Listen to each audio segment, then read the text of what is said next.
கர்த்தர் அதிசயங்களை செய்கிறார். ஊழியங்கள் வழங்கும் ஜீவ வார்த்தை. இந்த நாளிலே ஜீவ வார்த்தை மூலம் உங்களை சந்திப்பதில் கர்த்தருக்குள் பெருமகிழ்ச்சி அடைகிறேன். இயேசப்பா நல்லவர். இந்த நாளில் உங்களுக்கு அற்புதங்களை ஆண்டவர் செய்ய போகிறார். பிறந்த நாளை காண்கிற அனைவரையும் இயேசுவின் நாமத்தில் வாழ்த்துகிறேன், ஆசீர்வதிக்கிறேன்.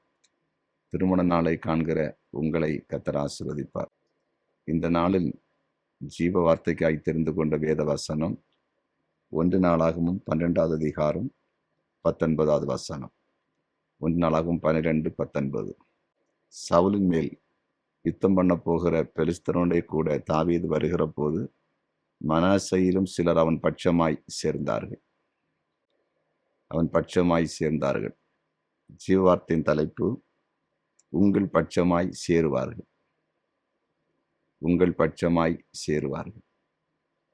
இங்கே தாவீதோடு கூட தாவீது பட்சமாய் அப்படின்னா தாவீது பக்கமாய் அநேகர் சேர்ந்து கொண்டார்களாம்.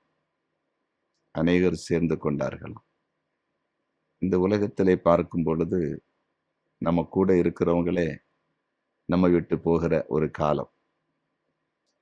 ஆனா ஆண்டவருடைய வார்த்தை இங்கே சொல்லுகிறது, தாவீதோடு கூட இன்னும் அதிகமானவர் வந்து சேர்ந்தார்களாம், பட்சமாய் சேர்ந்தார்கள்.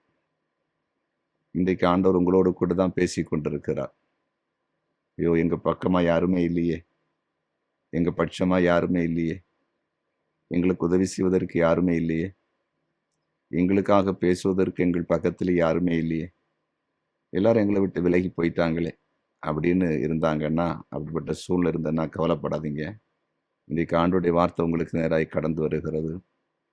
இனி உங்கள் பட்சமாய் மக்கள் வந்து சேருவாங்க.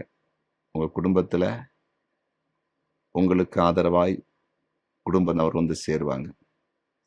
வேலை செய்கிற இடத்துல உங்களுக்கு ஆதரவாய், உங்கள் பட்சமாய், உங்களுக்காக சிலர் வந்து சேருவாங்க. கர்த்தருக்கு ஊழியம் செய்து கொண்டிருந்தா இத்தனை காலங்களும் சூழ்நிலைகள் எதிராக இருந்திருக்கேன்னா இனி கவலைப்படாதீங்க. உங்கள் பட்சமா, உங்க சார்பில் உங்களுக்காக நிற்கிறதுக்காக ஜனங்கள் வந்து சேருவாங்க.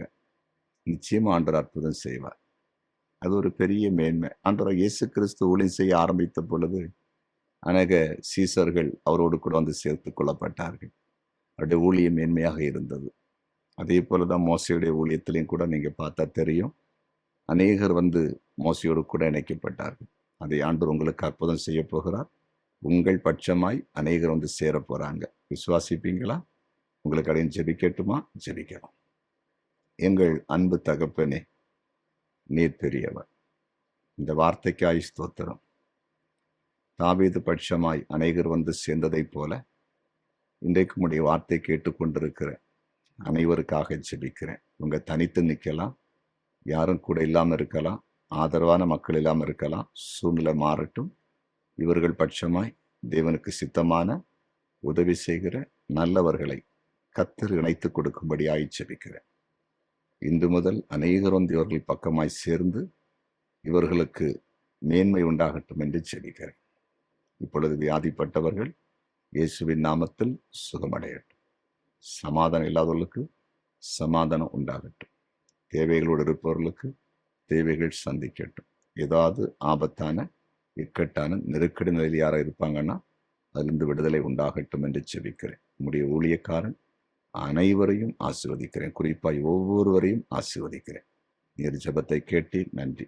இயேசுவின் நாமத்தில் பிதாவே, ஆமென்.